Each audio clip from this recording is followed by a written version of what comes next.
You swear or affirm under penalty of perjury that the testimony you're about to give is true and correct to the best of your knowledge, information, and belief, so help you God.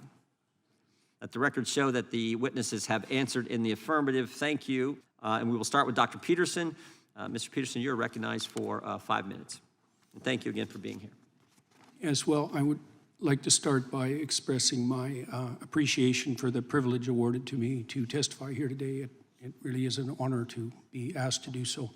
I'm not here to talk about January 6th or about any particular threat, insurrection, or protest, political or ideological, real or imaginary.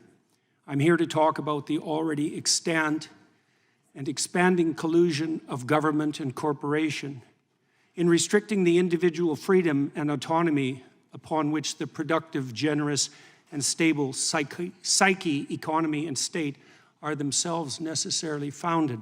I'll begin my comments, therefore, in the most general terms to shed light on the mounting problem. There are now 700 million CCTVs in China under the rule of the Communist Party. The system to which those electronic eyes are attached is the most complete state apparatus of surveillance yet imagined, with the ability not only to recognize faces at a distance, but gait itself when facial features are hidden or obscured.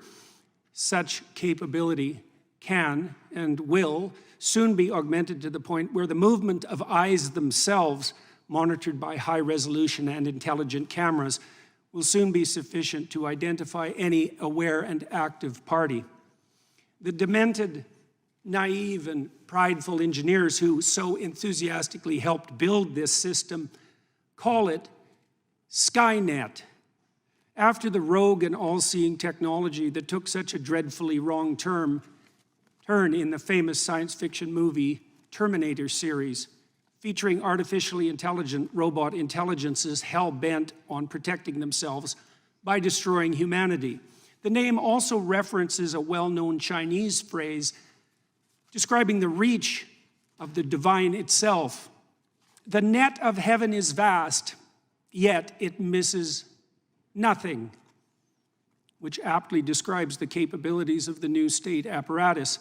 The system is integrated with the so-called Chinese social credit system, which awards its involuntary participants with a score indicating their compliance with the dictates of the Chinese Communist Party, allowing for full control over access to everything they possess electronically. Most ominously, their savings and their access to travel. Certainly all modern means of travel, but increasingly as the electronic gates come up, even by walking. If you're Chinese or a visitor, your access to the world can be reduced to zero if your social credit score falls beyond an arbitrary minimum. This allows you purposefully to be shut out of all activities that can be virtualized.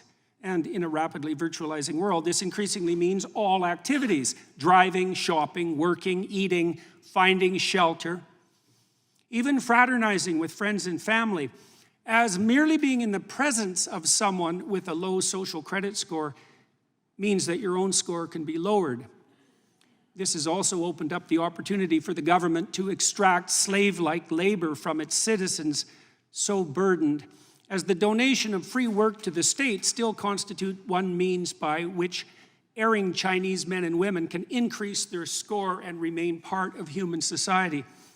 This is precisely the payment system most desired by the most tyrannical, not the work for me and benefit thereby that constitutes the contractual arrangement undertaken by free and sovereign citizens, but the work for me and I will lift the deprivation I imposed that has always been the leitmotif of the slaver. Why is any of this relevant to people in the West? Well, because the technology that the Chinese Communist Party employs is an extension of Western technology. Because we already fell prey to the terrible temptation of lockdown employed by that state in the face of hypothetical crisis once and in the very recent past, because we're walking step by step in the same direction, partly because of the hypothetical convenience of universal and automatic recognition of identity, and partly because any problem whatsoever that now confronts us can easily be used to justify the increasing reach of the security and nanny state. It is said that Stone Age people, first confronted with cameras and their resultant photographs by modern anthropologists, objected to having their images captured as they feared the captivity of their souls. It turns out that such fear was prescient. The images that we leave behind while navigating virtual space are such close duplicates of our actual selves that the capture of our essence is at this point all but guaranteed. We all now have our doppelgangers. We all live so much in the virtual world in consequence of our purchasing habits and modes of electronically mediated communication that our very selves have become reducible to a frightening degree to data, the modern equivalent of our footprint, with the same data making up an image of our identity, an identity which can be and is increasingly bought and sold by the invisible corporate brokers that still mostly use it to sell us what we so desperately and carelessly and conveniently want, but that can also be used to track, monitor, and punish everything we do and say. Behavioral scientists facilitate this process with their reprehensible nudging, the practice of pushing people in a given ideologically determined direction by manipulating invisible incentives behind the scene. Corporations track purchasing decisions, developing algorithms that with increasing accuracy track our patterns of attention and action, allowing for the prediction of what might next be most enticing, doing so not only to offer us what we want, but to determine and shape what we need. Governments can and are colluding with these corporate agents to develop a picture not only of our actions, but of our thoughts and words, so that deviation from the desired end can be mapped, rewarded, and punished. The development of a digital identity and currency is nothing more than the likely end consequence of such inclinations, and the combination of both can and will facilitate the development of a surveillance state, the scope of which optimistic pessimists of totalitarianism such as George Orwell could scarcely imagine.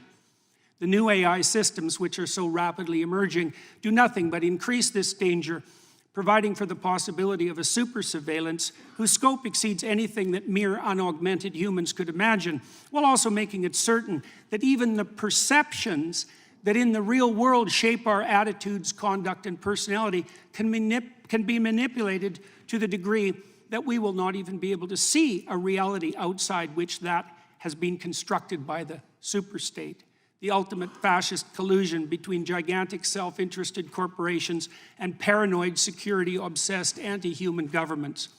We're already selling our souls to the superstate for the purposes of immediate gratification, while being enticed to do so by Mr. Chairman, could the witness be asked to summarize, please?